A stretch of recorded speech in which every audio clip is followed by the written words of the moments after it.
माध्यमिक शिक्षा विभाग उत्तर प्रदेश की ई लर्निंग क्लासेस में आप सभी का स्वागत है।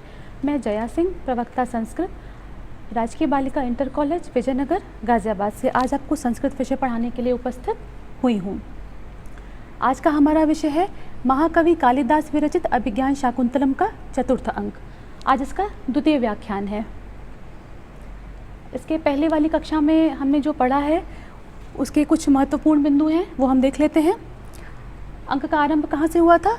आकाशवाणी द्वारा शकुंतला की निर्विघ्न यात्रा की मंगल कामना की जाती है कि हे पुत्री, तुम्हारा मार्ग कैसा हो? कमल से हरे भरे तालाबों से युक्त हो, उसमें छायादार वृक्ष हो, कमल के पराग के समान कोमल धूली हो और शांत और शीतल पवन चल रही हो। इस प्रकार से हे पुत्री, जिस मार्ग से जाओ वो अत्यंत कल्याणकारी तुम्हारे लिए हो जाए। ये आकाशवाणी द्वारा उसके लिए मंगल कामना की जाती है। उसके बाद प्रेमवदा द्वारा तपोवन की विरह व्यथा का वर्णन किया जाता है। जब शकुंतला कहती है कि मैं कैसे जीवित रहूँगी, तो प्रेमवदा कहती है कि दुखी मत हो, तुम्हारे बिना तपोवन की भी उसी प्रकार की अवस्था है, क्योंकि हिरणों ने घास के कौर उगल दिए हैं, मोरों ने नाचना छोड़ दिया है, लताएं पीले पत्तों के रूप में मानो आंसू गिरा रही हैं। इसके पश्चात शकुंतला वन ज्योत्सना, हिरणी, हिरण शाविक इत्यादि से विदा लेती है। अब इसके बाद श्लोक 14 तक हमने पढ़ा था। श्लोक 15 से आरंभ करते हैं। ऋषि कश्यप कहते हैं, उत्पक्ष मणोर नयनयोर उपरुद्ध वृत्तिम वाष्पम कुरु स्थिरतया विरतानुबंधम अस्मिन् लक्षित नतोन्नत भूमि भागे मार्गे पदानि खलुते विषमी भवन्ति। हम शब्दों के अर्थ देख लेते हैं सबसे पहले, उसके बाद अन्वय के द्वारा इसका अर्थ पढ़ेंगे। उत्पक्ष मणोह अर्थात उद्गतानि पक्षमणानि ययो तयो तयो नयनयो, ये नयन का विशेषण है कि नयन कैसे हैं? उद्गतानि पक्षमाणी, ऊपर उठी, पक्षमाणी अर्थात बरौनियाँ हैं जिनमें शकुंतला के नेत्र अत्यंत बड़े बड़े हैं, सुंदर हैं, उसमें बरौनियाँ कैसी हैं? उत्पक्षमणो, ऊपर उठी हुई। तो उत्पक्षमणोर नयनयोर, ऊपर उठी हुई बरौनियों से युक्त नेत्रों वाली।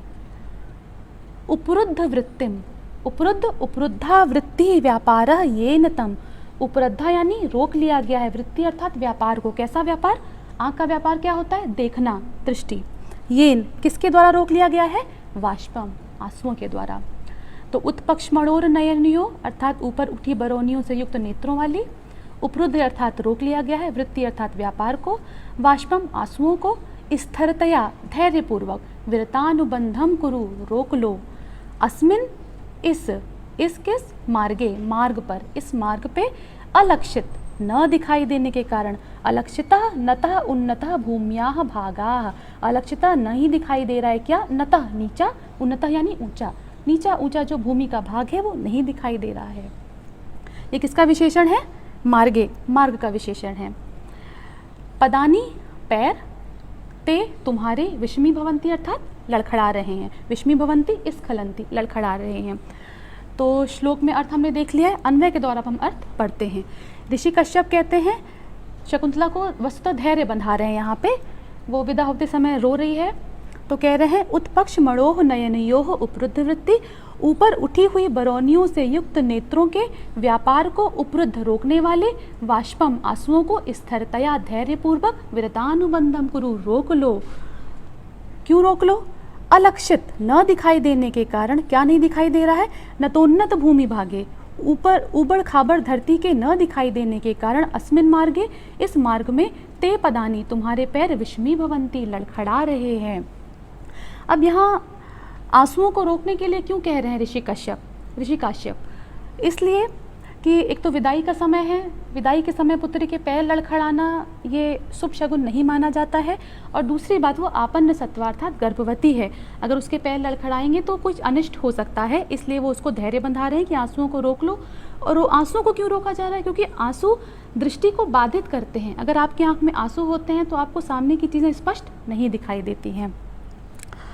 इसमें बच्चों पूर्वार्ध में वर्णित वाक्य के प्रति उत्तरार्ध में वर्णित वाक्य हेतु है, इसलिए यहाँ कौन सा अलंकार है? वाक्यार्थक हेतु काव्यलिंग अलंकार है। छंद कौन सा है?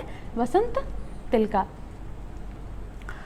आगे शारंगरव कहता है, भगवान हे ऋषि, ओद कांतम स्निग्धो जनोनुगंतव्य इति श्रूयते, जल तक ही, स्निग्ध अर्थात प्रिय, जन यानी व्यक्ति को, अनुगंतव्य उसके साथ जाना चाहिए। इति श्रूयते, ऐसा सुना जाता है।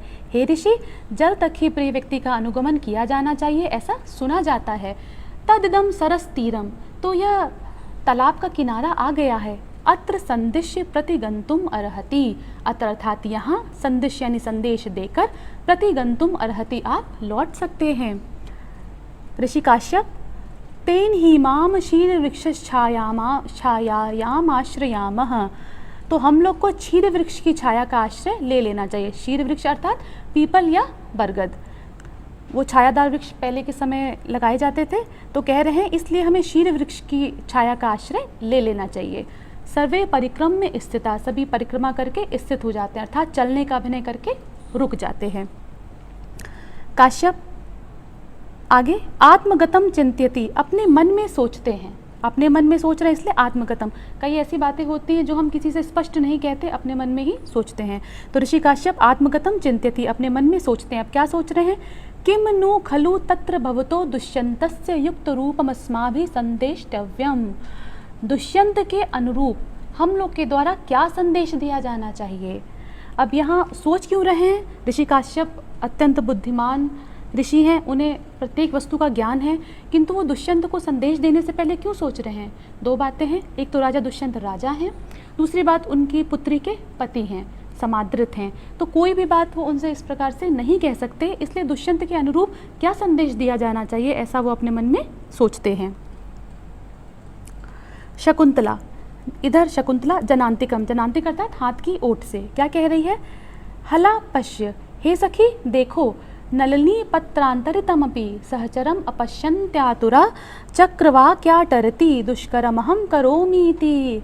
कह रही है हे सखी देखो, नलिनी पत्रांतरमपि, नलिनी कहते हैं कमल को, पत्र अर्थात उसके पत्तों के, अंतरित, अंतरित अर्थात उसके पीछे छुपे हुए, सहचरम अर्थात साथी को, कमलनी के पत्ते के पीछे छुपे हुए अपने साथी को अपश्यंती, न देख पाने के कारण, आतुरा व्याकुल, चक्रवाकी, चक्रवाकी आटरती, चिल्ला रही है, दुष्करम अहम करोमी, मैं तो अत्यंत दुष्कर कार्य कर रही हूँ, क्योंकि मैं राजा दुष्यंत से कितने लंबे वक्त से दूर हूँ। ये चकवी एक पल को भी अपने चकवे के बिना नहीं रह पा रही है, और मैं तो राजा दुष्यंत के बिना इतने लंबे वक्त तक रह रही हूँ। अनसुया कहती है सखी मैवम मंत्रयस्व, सखी इस प्रकार से मत कहो। आगे वो उदाहरण देती है क्यों मत कहो। एषाप्य प्रियेण बिना गमयति रजनीम विषाद दीर्घ तराम गुरुवपि विरह दुखम आशा बंधा साह्यति। अब हम पहले एक एक पद का अर्थ देख लेते हैं, फिर अन्वय के द्वारा इसका अर्थ पढ़ेंगे। विषाद दीर्घ तराम, विषादेन दीर्घ तराम, दुख से लंबी, आशा बंधा यानी आशा नाम बंधा, उम्मीद का दामन, आशा का बंधन। एशापी अर्थात यह कौन? चकवी, प्रियेण बिना, अपने प्रिय के बिना, गमयति अर्थात बिता देती है, क्या बिता देती है? रजनीम, रात्रि को, कैसी रात्रि को? विषाद दीर्घ तराम, दुख से लंबी रात को बिता देती है। अब कैसे बिता देती है? गुरुवपि विरह दुखम, गुरुवपि बड़े से बड़े, विरह अर्थात वियोग के, दुखम अर्थात दुख को, आशा बंधा उम्मीद का दामन या आशा का बंधन, सायति सहन करवा ही देता है। बच्चों ये जीवन का बहुत बड़ा सत्य है कि सुख के बाद दुख और दुख के बाद सुख आना है, ये चक्र चलता ही रहता है। तो जब हम दुख के पलों में हों तो हमें उम्मीद रखनी चाहिए कि जैसे दुख आया है वैसे ही सुख भी आएगा। और एक बात और यहाँ बता देना चाहती हूँ कि चकवा चकवी सूर्योदय के पूर्व तक तो साथ रहते हैं, सूर्यास्त के पश्चात वे अलग हो जाते हैं। तो चकवी पूरी रात इस उम्मीद में बिताती है कि वो प्रातः काल होगा और अपने चकवे से मिलेगी। तो इसीलिए यहाँ पे अनुसुईया ने ये उदाहरण दिया कि बड़े से बड़े दुख को आशा का बंधन सहन करा देता है, और ये चकवी भी अपने प्रिय के बिना लंबी रात को बिताती है। तो तुम दुष्यंत के बिना इतने दिन तक रही हो तो तुम धैर्य रखो, इसका फल अच्छा ही होगा, आगे तुम्हारा दुष्यंत के साथ मिलन निश्चित ही होगा। अब हम अन्वय के द्वारा इसका अर्थ देख लेते हैं। अनुसुईया कहती है एषा अपि चकवी, चकवी भी प्रियेण बिना, अपने साथी के बिना, विषाद दीर्घ तराम, दुख से लंबी, रजनीम रात को, गम्यति बिता देती है, क्योंकि आशा बंधः गुरु, आशा का बंधन, गुरु अपि बड़े से बड़े, विरह दुख, विरह के दुख को भी सायति सहन करने की सामर्थ्य प्रदान कर ही देता है। अर्थांतरन्यास अलंकार है। अब कैसे है? पूर्वार्ध में वर्णित विशेष का उत्तरार्ध में वर्णित सामान्य के द्वारा समर्थन होने से अर्थांतरन्यास अलंकार है। छंद कौन सा है इसमें? आर्या। आगे ऋषि काश्यप कहते हैं शारंग्रव इति त्वया मद वचनात् स राजा शकुंतलाम पुरस्कृत वक्तव्यः। हे शार्ंगधर, तुम मद वचनात् मेरे वचनों को अर्थात मेरी बातों को राजा से वक्तव्य कह देना, शकुंतलाम पुरस्कृत शकुंतला को आगे करके। शार्ंगधर कहता है आज्ञापयतु भगवान, हे ऋषि आप आज्ञा करिए कि मुझे राजा दुष्यंत से क्या कहना है। अब क्या सर कहना है, जो संदेश वो अभी सोच रहे थे। शार्ंगधर ने कहा था कि ऋषि आप यहाँ से संदेश देकर लौट सकते हैं, तो अपने मन में सोचते हैं कि राजा दुष्यंत के अनुरूप क्या संदेश देना है। उसी बात का यहाँ पे वर्णन किया गया है कि वो कह रहे हैं कि शकुंतला को आगे कहकर मेरे वचनों को उस राजा से कह देना। तो ऋषि काश्यप अब यहाँ दुष्यंत के लिए संदेश दे रहे हैं। क्या संदेश दे रहे हैं? असमान साधु विचिंत संयम धनान उच्चै कुलम चात्मनस त्वयि यस्याः कथमप्यबान्धव कृताम स्नेह प्रवृत्तिम चताम सामान्य प्रतिपत्ति पूर्वकम यम दारेषु दृश्या त्वया भाग्यायत्तमतः परम न खलु तद्वाच्यम वधू बंधुभिः। अर्थात वधू के बंधुओं को, कन्या के बंधुओं को न तद्वाच्यम अधिक नहीं कहना चाहिए। कहने से पहले कह रहे हैं कि कन्या के बंधुओं को अधिक नहीं कहना चाहिए। तथापि क्या संदेश दे रहे हैं, अन्वय से हम देख लेते हैं। साधु विचिंत, अच्छा अभी साधु विचिंत कहने का तात्पर्य भली प्रकार सोचकर। शब्दों के अर्थ हम देख रहे हैं अभी। असमान यानी हमारे, हमारे किसके बारे में? ऋषियों के बारे में। कैसे ऋषि? संयम धनानान, संयम एव धनम येषाम ताम, संयम ही जिसका धन है। ऋषियों के पास कोई धन संपत्ति नहीं हुआ करती थी, उनका संयम, उनका तपस्या आचरण ही उनका धन हुआ करता है। तो ऋषि काश्यप क्या कह रहे हैं दुष्यंत के लिए कि हे दुष्यंत, आप संयम रूपी धन वाले हमारे जैसे ऋषियों के बारे में साधु विचिंत अर्थात भली प्रकार से सोचकर। और किस बारे में सोचकर? उच्चै कुलम चात्मनः, और अपने उच्च कुल के बारे में सोचकर। त्वयि यस्याः, तुम्हारे प्रति इसकी किसकी? शकुंतला की स्नेह प्रवृत्तिम, जो स्नेह की प्रवृत्ति है अर्थात स्वाभाविक प्रेम है। कैसा स्वाभाविक प्रेम? कथम अपे अबांधव कृता, जो किसी भी प्रकार से बंधुजनों द्वारा नहीं कराया गया है। ये सब बातें सोचकर दारेशु पत्नियों में देखी जानी चाहिए। त्वया तुम्हारे द्वारा कैसे देखी जानी चाहिए? सामान्य प्रतिपत्ति पूर्वकम, समान गौरव के साथ। राजाओं की बहुत सारी पत्नियां हुआ करती थी, तो यहाँ ऋषि कश्यप कह रहे हैं कि तुम अपनी सभी पत्नियों में शकुंतला को समान अधिकार देना, समान गौरव देना। और क्यों देना? हमारे जैसे साधु संयम रूपी धन वाले ऋषियों के बारे में सोचकर, अपने उच्च कुल के बारे में सोचकर, और शकुंतला का तुम्हारे प्रति जो स्नेह है, इन बातों को सोचकर उसे सभी पत्नियों में समान स्थान देना। भाग्यायत्तमतः, इसके ऊपर भाग्य की बात है। कन्या के बंधुओं को इससे आगे कुछ भी नहीं कहना चाहिए। अन्वय के द्वारा हम अर्थ देख लेते हैं। काश्यप ऋषि कह रहे हैं संयम रूपी धन वाले हमारे जैसे, असमान आत्मना, हमारे जैसे ऋषियों के बारे में, उच्चै कुलम, अपने उच्च कुल के बारे में, त्वयि अस्याः कथमपि अबांधव कृताम, तुम्हारे ऊपर इसकी जो बांधुओं ने नहीं कराई है ऐसी स्नेह प्रवृत्ति अर्थात प्रेम को साधु विचिंत भली प्रकार सोचकर, त्वया तुम्हारे द्वारा इसे पत्नियों में समान गौरवपूर्वक स्थान दिया जाना चाहिए। इसके ऊपर भाग्य की बात है। कन्या के बंधुओं को उससे ज़्यादा कुछ भी नहीं कहना चाहिए। इसमें शार्दूल विक्रणी छंद है और अप्रस्तुत प्रशंसा अलंकार है। आगे शार्ंगधर कहता है ग्रहीता संदेश, हे ऋषि मैंने आपका संदेश ग्रहण कर लिया है। काश्यप वत्से, हे पुत्री त्वमिदानीम अनुशासनीयासि, अब तुम्हें कुछ शिक्षा देनी है। क्यों शिक्षा देनी है? वनौकसो अपि संतो लौकिकज्ञा वयम, वनवासी होने के बाद भी संतो अर्थात हैं लौकिकज्ञा वयम हम लोग लौकिकज्ञा लोक व्यवहार को जानने वाले हैं। यद्यपि ऋषि काश्यप जो है एक ऋषि है, तथापि वो लोक व्यवहार को जानते हैं और एक पिता होने के नाते अपनी पुत्री को उन्हें कुछ शिक्षा देनी है कि ससुराल जाकर तुम किस प्रकार का व्यवहार या आचरण करना। शार्ंगधर कहता है उनकी इस बात पे, न खलु धीमताम कश्चिद विषयो नाम, कश्चित कुछ भी, अविषय अज्ञात, अविषय नहीं अर्थात सब कुछ ज्ञात है। किसके लिए? धीमताम, जो बुद्धिमान पुरुष होते हैं उनके लिए कोई भी विषय अज्ञात नहीं है, अर्थात उन्हें सभी विषयों का ज्ञान होता है।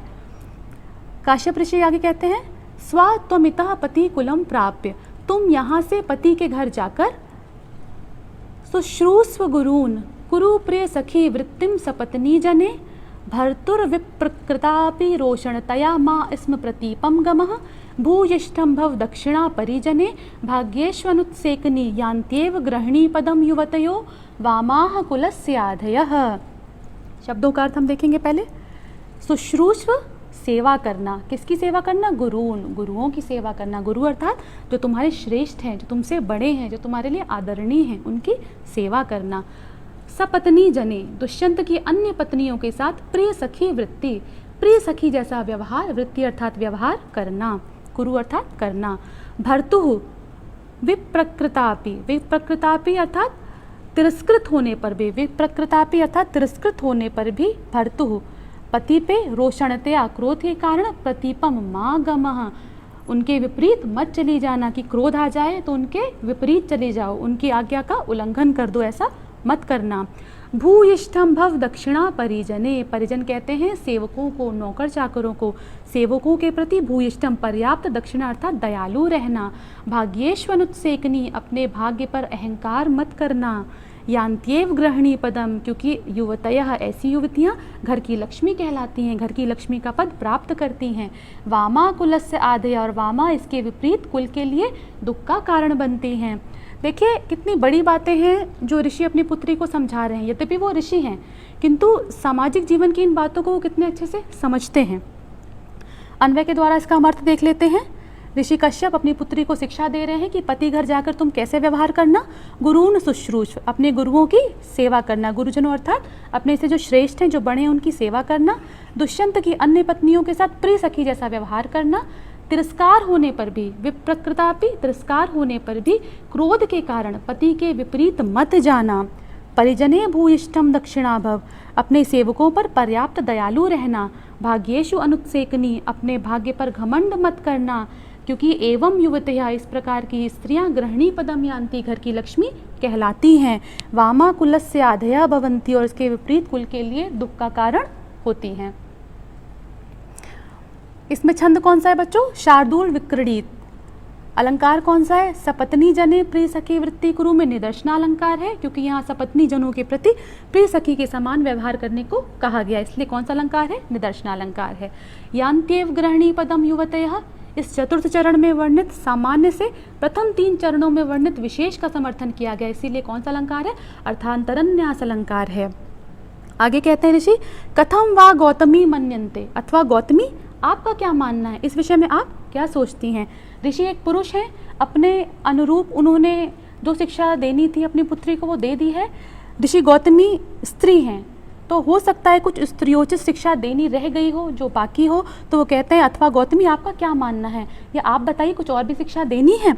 तो गौतमी कहती है, एतावान वधु जनस्योपदेश, नव वधुओं के लिए इतना उपदेश ही पर्याप्त है। जाते हे पुत्री एतत् खलु सर्वम अवधारय, इन सबको धारण करो, अर्थात इन सब का स्मरण रखना।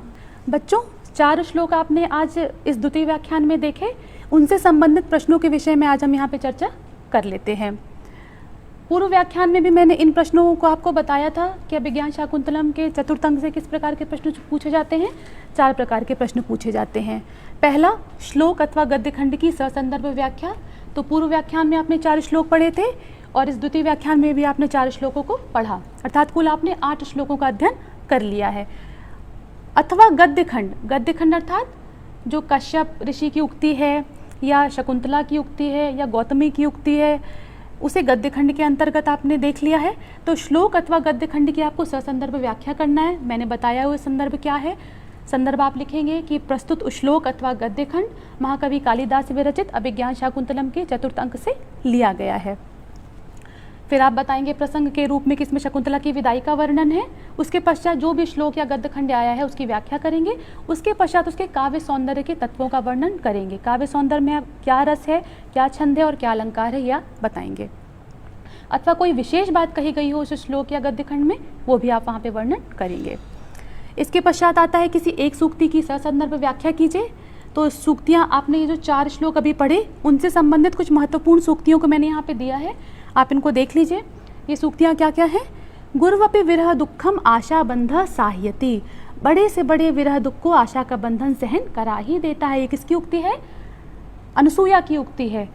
जब शकुंतला कहती है कि ये चकवे को नहीं देख पा रही है और परेशान है, तो वो कहती है कि बड़े से बड़े दुख को आशा का बंधन सहन करा देता है, तो तुम निश्चिंत रहो, आगे तुम्हारा भी दुष्यंत से मिलन हो ही जाएगा। भाग्यायत्तमतः परम न खलु तद वाच्यम वधु बंधुभिः, ये ऋषि काश्यप की उक्ति है। वो कहते हैं जब दुष्यंत के लिए संदेश देते हैं, वहाँ का प्रकरण है, जब वो कहते हैं कि तुम सभी पत्नियों में उसे समान अधिकार देना, उसके ऊपर भाग्य की बात है, कन्या के बंधुओं को इससे ज़्यादा कुछ भी नहीं कहना चाहिए।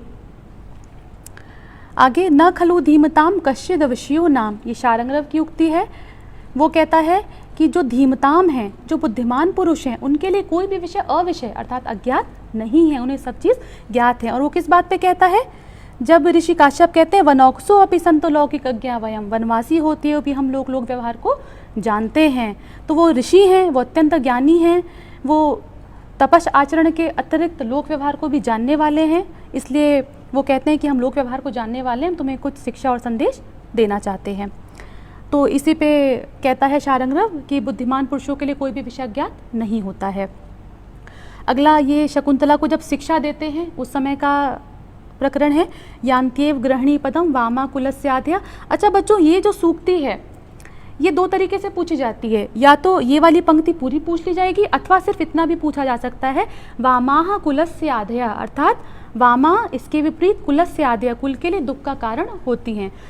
एक चीज़ मैं और आपको बताना चाहूँगी कि जब आप सूक्ति की व्याख्या कर रहे होते हैं तो इस पंक्ति की तो आपको व्याख्या करनी ही है, साथ में ऊपर का प्रकरण भी आपको उसमें लेना पड़ता है। सिर्फ आप इस लाइन की व्याख्या नहीं करेंगे, उस संपूर्ण श्लोक की व्याख्या इसके अंतर्गत आप करेंगे।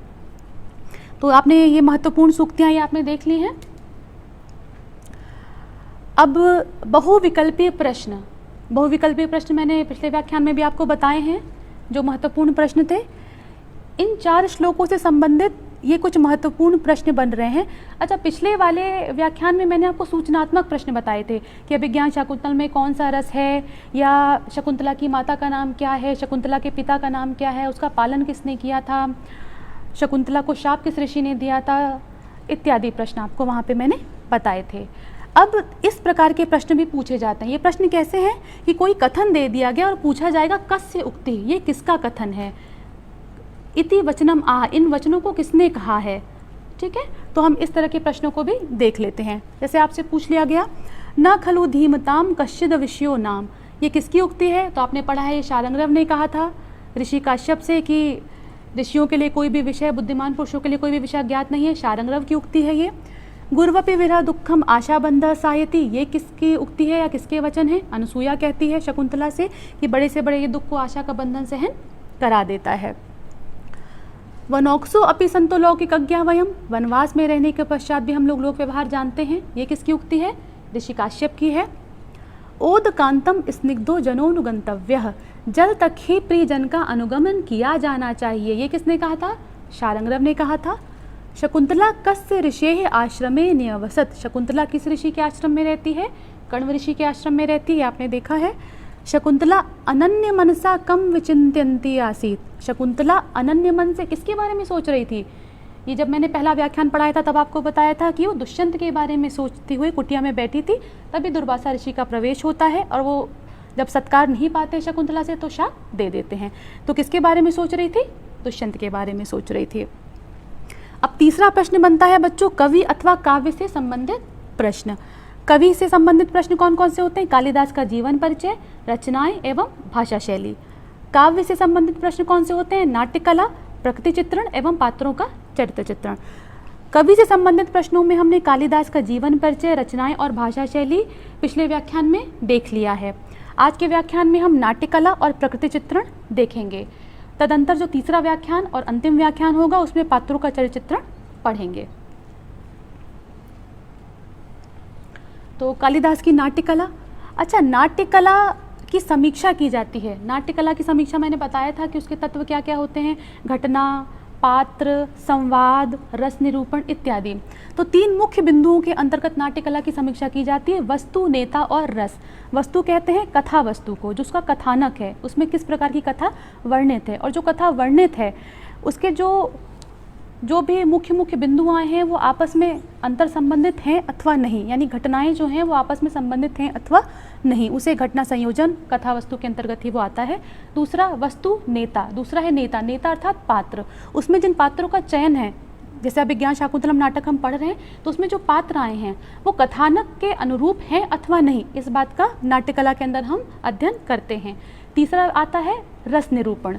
तो जो नाटक लिखा गया है उसमें जो रस है, रस का निरूपण, रस होता है आस्वादन का विषय। रस्यते आस्वादते इति रस, जिसका हम आस्वादन करते हैं, जिसका हम आनंद लेते हैं।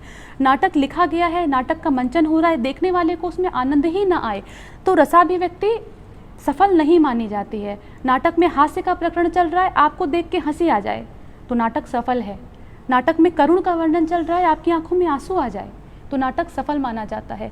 तो वस्तु, नेता और रस, तीन दृष्टियों से हम अभिज्ञान शाकुंतलम की नाट्यकला की समीक्षा यहाँ पे देखेंगे। उसके पश्चात काव्य सौंदर्य के जो तत्व हैं, प्रकृति चित्रण, अलंकार, छंद इत्यादि के विषय में आगे भाषा शैली सब देखेंगे। हालांकि हमने पिछले व्याख्यान में उसे देख लिया है, संक्षेप में यहाँ पे हम देख लेते हैं। तो घटना संयोजन, अभिज्ञान शाकुंतलम में घटनाओं का संयोजन स्वाभाविक है, अर्थात सभी घटनाएं स्वाभाविक हैं। प्रत्येक घटना सार्थक और कथानक के विकास में पूरी तरह सहायक है।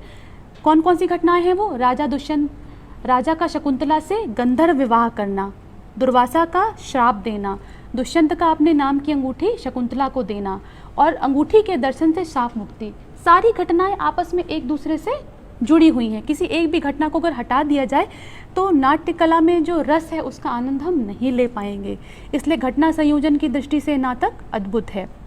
चरित्र चित्रण, अभिज्ञान शाकुंतलम के पात्र समाज के विभिन्न वर्गों का प्रतिनिधित्व करते हैं। जैसे दुर्वासा अत्यंत क्रोधी ऋषि हैं, उसी जगह ऋषि कर्ण सहृदय ऋषि हैं, वो शकुंतला के विवाह का समर्थन करते हैं। वो क्रोधी ऋषि नहीं हैं, वो शकुंतला पे नाराज नहीं होते हैं, वो उसके विवाह का, गंधर्व विवाह का समर्थन करते हैं। शकुंतला लज्जाशील है, स्त्री का गुण लज्जा होता है, शकुंतला लज्जाशील है। अनुसूया विवेकशील है, गंभीर है, वो बहुत सोच समझ के बातें करती है। प्रेमवदा हास्य प्रिय है, वो बातों में हंसी का पुट ला देती है ताकि विषय बोझिल ना होने पाए। तो हमने वस्तु देखा, नेता देखा, अब रस। अभिज्ञान शाकुंतलम श्रृंगार रस प्रधान नाटक है, इसमें प्रेम कथा का वर्णन है तो श्रृंगार रस ही प्रधान है यहाँ पे। और चतुर्थ अंक में वियोग श्रृंगार है। इसके अतिरिक्त प्रकरण के अनुकूल वीर, करुण, अद्भुत, हास्य इत्यादि रसों का भी कवि ने कुशलता के साथ वर्णन किया है। अब प्रकृति चित्रण देख लेते हैं। प्रकृति चित्रण तो पूरे चतुर्थ अंक में छाई हुई है। आपने देखा है कि पूरी प्रकृति सजीव और मानवीय भावनाओं से ओतप्रोत है। शकुंतला वृक्षों और लताओं को सहोदर तुल्य मानती है, उसने लता का नाम भी रख दिया है वनज्योत्सना, उनकी सेवा करती है। उसके इसी प्रेम के कारण पति ग्रह जाने के समय वृक्ष और लताएं उसे उपहार में मांगलिक आभूषण और सौंदर्य प्रसाधन प्रदान करते हैं। अलंकार, यद्यपि कालिदास का प्रमुख अलंकार उपमा है, किंतु उन्होंने सभी अलंकारों का प्रयोग किया है। उत्मा, उत्प्रेक्षा, स्वभावोक्ति, समासोक्ति, तुल्योक्ता, अर्थांतरन्यास इत्यादि सभी अलंकारों का प्रयोग किया है। बच्चों, गृह कार्य के लिए उपर्युक्त पठित 4 श्लोकों की आपको ससंदर्भ व्याख्या करनी है और ये जो प्रमुख सूक्तियाँ मैंने निकाल के रखी हैं इनकी भी ससंदर्भ व्याख्या करनी है। व्याख्या कैसे करनी है ये मैंने आपको पूर्व व्याख्यान में बता दिया है। धन्यवाद।